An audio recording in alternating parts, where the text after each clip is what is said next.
Welcome back to Rise Long YouTube. I got some sad news. Welcome back to Rise Long YouTube. I got some sad news. I got my scan results back from my left knee. I got a meniscus tear. So what does that mean? No more heavy squatting, no more actually doing explosive movements. We're gonna be working mostly on trying to recover the knee and get the knee joint stronger as much as possible. Now, I've been doing my research for about a week and a half. It's not complete anywhere near that, but what I know now is where I can start off with. We're gonna do some simple movements just to try to get it as strong as possible, but at the same time, not forcing my knee to actually be in pain. So anything I'm gonna do is gonna be more discomfort to try to make it stronger, but not go through the pain. Like if I'm hurting through a certain movement, I'm not doing the exercise, I'll do a different variation of it to make it a little bit easier. This is what we need to do to get it up stronger. I will be guided by a chiropractor for this one, really trying to get as best possible healing for it, and like little definitions of little angles, if I need to lean forward more, knees over toes, like the knees over toes guy. By the way, that guy has a bunch of information. Follow him if you need to, because you'll learn a lot from this guy. Now for me personally, this is what I'm doing. I'm gonna take all the information I gathered up and adjust to the workout plan that I need to do. So what's Saturday gonna be? Instead of a leg workout, it's gonna be the recovery workout and strengthening my knees. Not just my left, I will strengthen my right so it doesn't happen to the other leg. So I hope you guys are ready for this one. It's a little bit different. Let's get to recovery workout. Exercise number 1. They would all suggest to do sled pushes and sled pulls, but in a very comfortable way, not doing fast work, controlled tempo, slow and controlled. Now I have a curved treadmill, which is good because it's all on my own strength to be able to move. If I move it up here, when I do, it walks pretty easily, right? But the more I push it down, I'm actually have to putting in force when doing this. So I'll be able to do a sled pushing movement here and also walk back at the same time, putting some pressure on the knee, like you're doing a sled pull, but walking backwards. So this is what we're gonna do now. We're gonna do 8 sets of 10 to 20 seconds walking forward to 10 to 20 seconds walking back. Now, since this is my first time, I'll probably stick to the 10 seconds, keeping it nice and safe, not injuring myself too much, and control the movement. But we are doing 8 sets, and we're just going back and forth without any rest. So let's get it in, guys.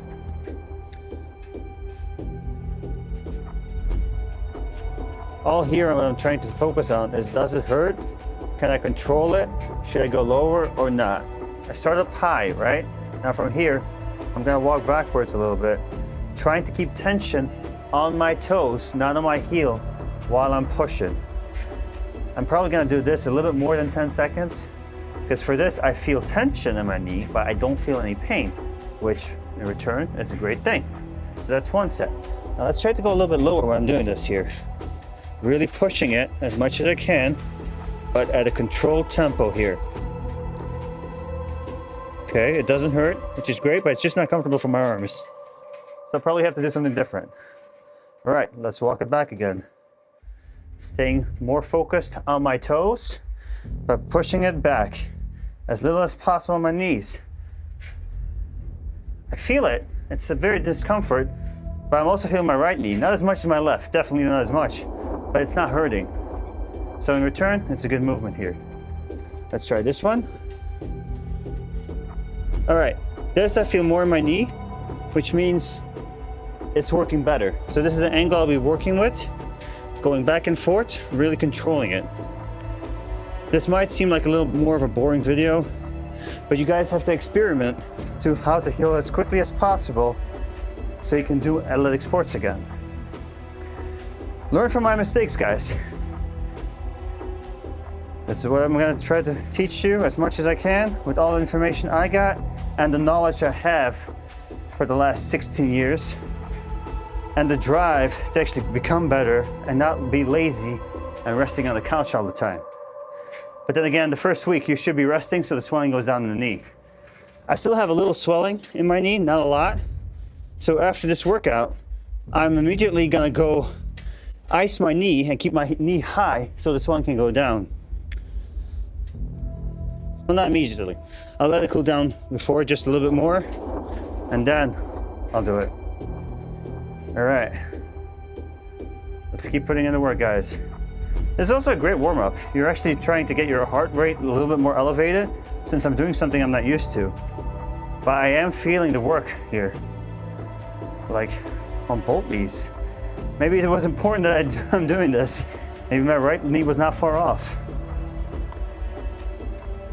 All right, let's go again. Now the meniscus tear, you would think it's because of basketball, right? No, it's not. It's because I work in the kitchen. And in the kitchen, my feet don't move, but I twist and turn. So it's more like a side movement I do all the time with my knees. And that's actually what happened here. So the tear is more from doing the wrong movements while I'm working and not being too explosive. I did overdo my knees, that's a different story, but I need to make it able to control and stay more safe. So yeah, we're gonna keep doing this for about 5 minutes in total. I think that's gonna be the best scenario. I said 10 to 20 seconds. It seems to be a little bit longer in some sets, so it's fine. I'm just going by feel here. Once the irritation is a little bit too much, I'm just gonna go back into a sled push or curved treadmill push, whatever you guys wanna call it. But 5 minutes should be plenty. We're just warming it up, making sure it's nice and active. Really pushing it, activating those knees here, guys. Okay, let's hold this for about 10 more seconds. Those knees are getting warmed up, they're activating. And then we'll get to the next exercise. All right. So we got 15 seconds left to go. Let's really push it here. Keep tension on the knee, trying to extend the knee as well, and just keep pushing it. And 5 minutes. All right, that was the first one. Honestly, does not feel great. Also does not feel good. And definitely doesn't feel bad. So it's something in between that, but I was able to do it, which is a good progress. Now let's see what the other exercises will give us. Let's get to it. Exercise number 2, we're gonna start up low on the floor and we're gonna lift up our heels as much as we can so we're already kind of nice and supported here. So we're pretty high, and then we're gonna go down one leg and go back up. Really making sure our heel touches the floor when we go back up. Right, now this is the good knee. I can handle this load, which is a good thing. We'll try to go higher and higher as much as we can, somewhere between 10 to 15 reps. Now I'll keep doing this until the height I can't control anymore and I actually feel some pain. So this is all fine here, and my knees are allowed to go more to the front, trying to protect them as much as possible. But now here's the challenge. We're gonna go to the bad knee. Will it work? Will it not? Let's find out. So let's go back down, touch, and up. All right, now what do I feel? I feel tension. I don't feel any pain, but I do feel tension and more like the stability of it all. So this is kind of harder for me to do, but it's not like I'm in pain. It's also not impossible, which means I'll probably go a little bit higher. Now, what's also very important for you guys to know, if you have this kind of injury, you can use bands, add it to some kind of machine, and help yourself up while you're doing this movement to make yourself feel lighter than you actually think you can. Well, then you actually are. So you'll be able to go through the movement. If that's still hard, don't do this exercise. Start off very low, just on the floor like I'm doing right now, and progressively get stronger. Good. This is the first set. We're gonna add some plates underneath this because it's not a single one here that I got.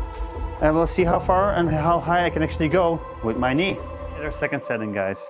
So I put a plate underneath it and we're gonna try to do the same thing. Go as low as we can and go back up. Again, I'm starting off with the right knee, working, making sure I can do the technique. And this time, I'm feeling about the same tension I was on my left knee earlier before. So the question is, will I be able to handle it later? This is not a big difference now. I'm able to control it. And all I'm focusing on is actually just bending my knee, getting back up and down, nice and controlled. I'm not speeding through this. This has to be something I can control. I feel tension already, which is in the inside of my knee, which probably means there might have been almost a small tear in my right meniscus. Not great, but it's okay. We're working on it now, making sure we stay nice and healthy. Okay, now let's try the left one. This one's gonna be interesting here. If need be, I might actually have to balance myself, because the hardest part now that I have with this kind of movement is balance. Up and down. Okay, it's very discomforting, but not painful. So I can do this. I am kind of wondering if I'll be able to go a little bit higher, yes or no, but right now I'm able to do it. It doesn't hurt, it's just very uncomfortable.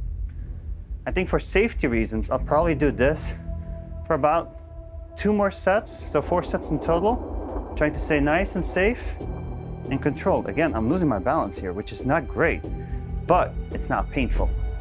Again, 10 to 15 reps, nice and controlled.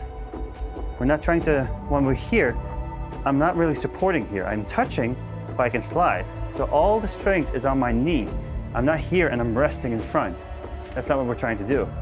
We touch, maybe sure we can balance, and go back up. That is set 2. We'll keep this one going. I'm going to keep it safe. This is only the first workout. I might be able to do this more times a week. I'll figure it out tomorrow when I see the chiropractor.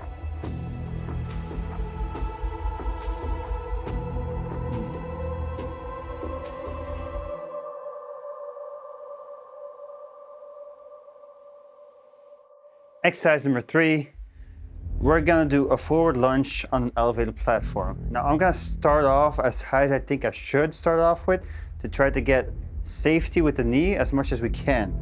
Now, I learned that if you elevate your knee as well here, making sure you go into a lunge position and trying to stretch it out as much as you can right now, not going too low, just stretching it out, see how far it feels and how the knee feels. Now I feel tension where I felt tension earlier before in my good knee. So the question is, will I in my right knee as well? We're gonna hold this for about 30 to 60 seconds. Focusing on it, and we're not moving up and down. We're just making sure it's nice and strong and stable. We're in a lunge position here. I'm not resting against the pad behind me, just making sure I can handle the weight. And then we're gonna go back. Normally you would be doing repetitions, but from now, I'm trying to make sure if I can actually do it. And the higher the platform, the easier it is to actually be able to control it. The lower you go, the harder it will get. And then eventually we'll remove this, so we will also straighten our Achilles or even stretch our Achilles a little bit more. So here's the challenging part. Okay. Here is where it's uncomfortable, so here's where I'll stay. It doesn't hurt, but it's very uncomfortable. So I'm gonna hold this for about 30 to 60 seconds. This probably will only be 30 because I'm also feeling it a little bit more on the inside, but also definitely on the outside of the knee. So, but my guess, what I'm feeling here is more the fluid that's inside my knee still, since it's still not completely healed yet, which makes sense. I'm gonna have to work on that. Slowly go back. Ooh, feel the tension right there. Mostly fluid, to be honest. So I'm gonna rest about 30 seconds and then repeat the process. I will be doing this and sticking with this height for a total of 3 rounds until I can actually go lower and experiment with some movement. But right now, for day 1 of this recovery process, this is what we're doing. Let's get back to it. Nice and high. Lunge forward. Stay up high. Feel that tension. Try to relax a little bit more of the calf. There we go. I'm also getting a good stretch on the groin area, which is great. We're just trying to keep this position in. There's also a lot of tension in my calf when I'm like this. My hamstring is pushing on my calf. Not that comfortable really, but there should be a reason for it. That should be about 30 seconds. Let's switch legs again, see what happens. All right, here we go again.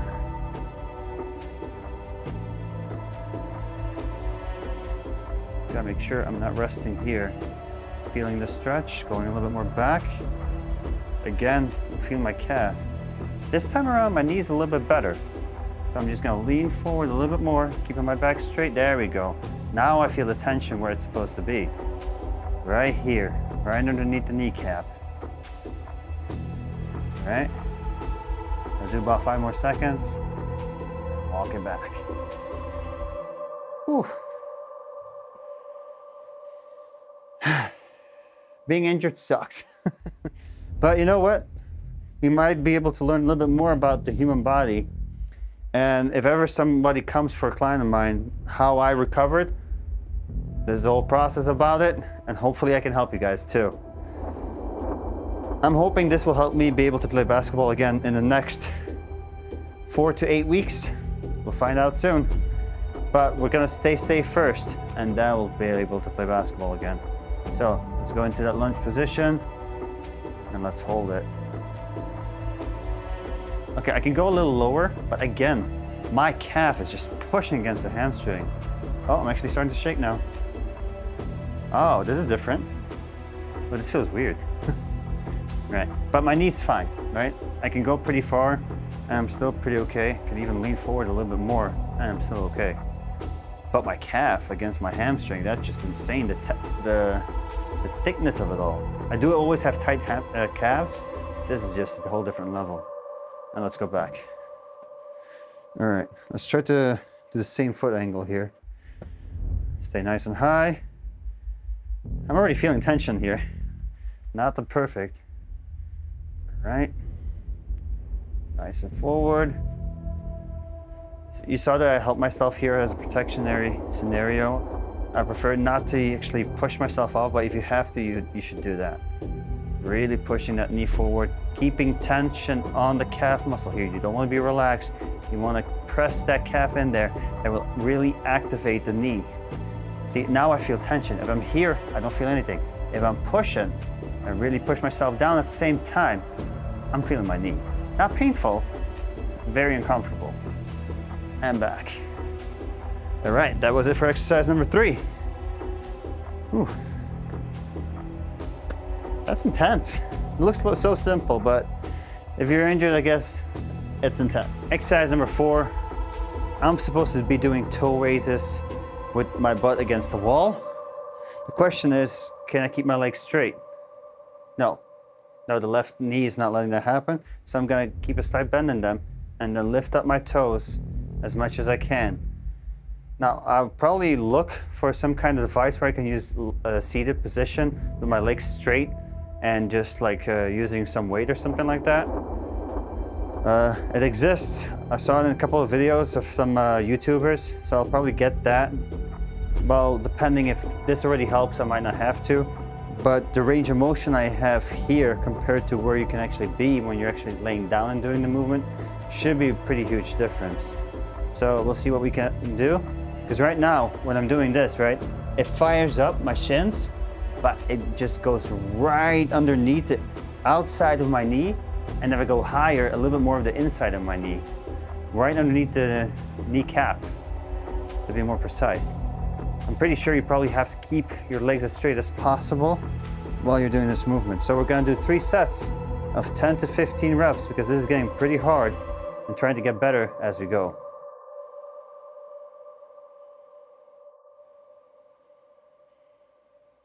And we're done with this recovery workout for my meniscus tear.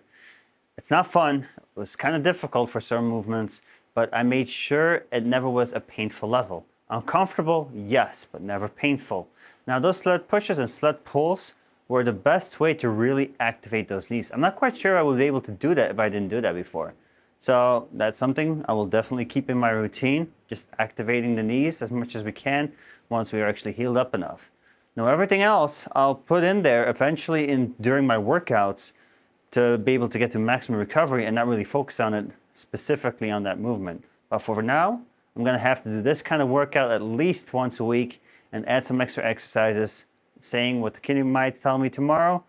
Hopefully I'll be okay. I'll keep you guys updated. So welcome to Rise Along, and rise along with me.